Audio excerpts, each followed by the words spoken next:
Hello दोस्तों, regular शिक्षा में आपका स्वागत है। दोस्तों, आज हम इस चैनल पर विज्ञान शुरू करने जा रहे हैं। तो अगर आपने अब तक हमारे चैनल को सब्सक्राइब नहीं किया है तो सब्सक्राइब कर लेवें और बेल आइकन को दबा दें, जिससे आपको आने वाले हर वीडियो का नोटिफिकेशन मिलता रहे और आप आराम से अपना सिलेबस कंप्लीट कर सको। तो अब मैं आपको बता दूं कि किस हिसाब से हम सिलेबस को कवर करेंगे, 9वीं और 10वीं दोनों का। तो पहले हम बायो का पार्ट करेंगे, उसके बाद केमिस्ट्री का करेंगे, उसके बाद फिजिक्स का करेंगे और उसके बाद जो बचते हैं वो करेंगे।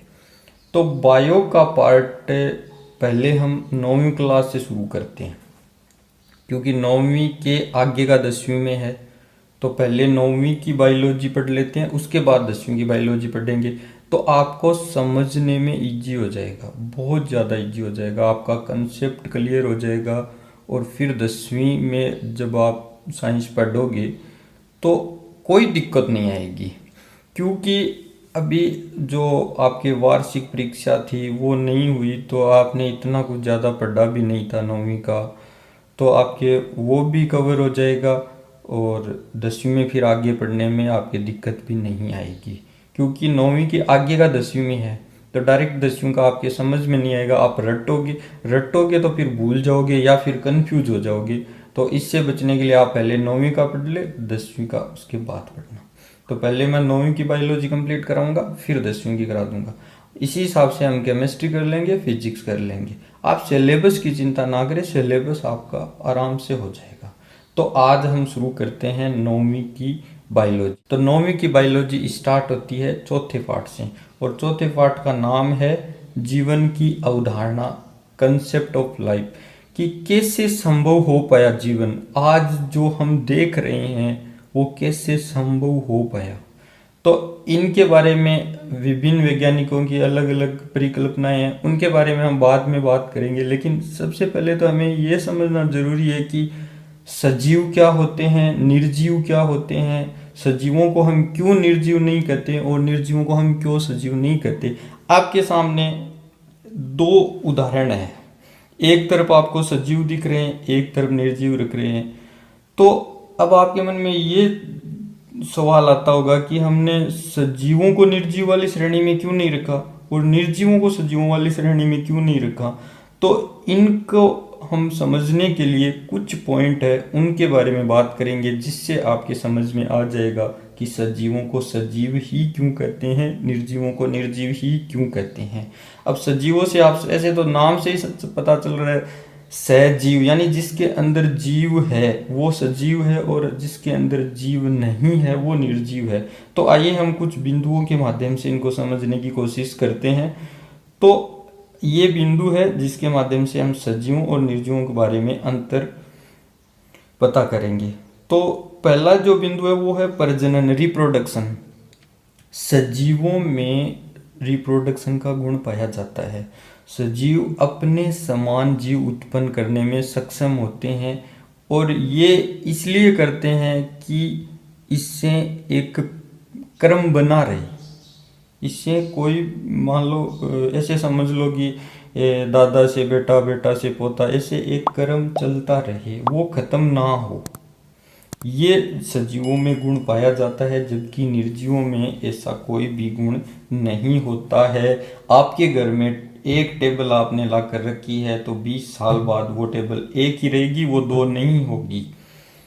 दूसरा जो गुण आता है वो है उत्सर्जन, एक्सक्रिएशन। सजीवों में जो भी हमारे शरीर के अंदर वेस्ट जो भी मैटर होता है वो हमारे शरीर से निकालने की क्षमता होती है, जबकि निर्जीवों में उत्सर्जन की कोई प्रक्रिया नहीं होती है। तीसरा जो बिंदु है वो है श्वसन। श्वसन हम कार्बनिक पदार्थों के ऑक्सीकरण से जो ऊर्जा प्राप्त होती है उसे ही हम आम बोलचाल भाषा में श्वसन कहते हैं। ये सजीवों में पाया जाता है। निर्जीवों में श्वसन की प्रक्रिया होती भी नहीं है और इनको कोई आवश्यकता भी नहीं होती है। उसके बाद जो चौथा टॉपिक है वो है प्रतिक्रिया, यानी सेंसिटिविटी। सजीवों में पाई जाती है क्योंकि हमें गर्म ठंडे का एहसास होता है, जबकि निर्जीवों में प्रतिक्रिया नहीं पाई जाती है। पांचवा बिंदु है वृद्धि एवं विकास। सजीवों में वृद्धि होती है, समय के साथ परिवर्तन होता है, समय के साथ वो अपने आप को डेवलप करते हैं। जंतुओं में एक फिक्स एज होती है, वहाँ तक वो डेवलप करते हैं, और पेड़ पौधों में ये कंटिन्यूटी बनी रहती है, जबकि निर्जीवों में कोई भी इस प्रकार का गुण नहीं पाया जाता है। छठा जो बिंदु है वो है कोशिका संरचना एवं संगठन। सजीवों का निर्माण कोशिकाओं से मिलकर होता है। जैसे कोशिकाओं से ऊतक बनते हैं, ऊतकों से अंग बनते हैं, अंग से एक अंगसी तंत्र बनता है, और उससे हमारी बॉडी बनती है।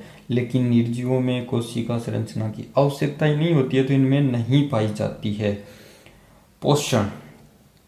सजीवों को जीने के लिए मान लो या कुछ भी काम करने के लिए ऊर्जा की आवश्यकता होती है, और ऊर्जा के लिए पोषण की आवश्यकता होती है।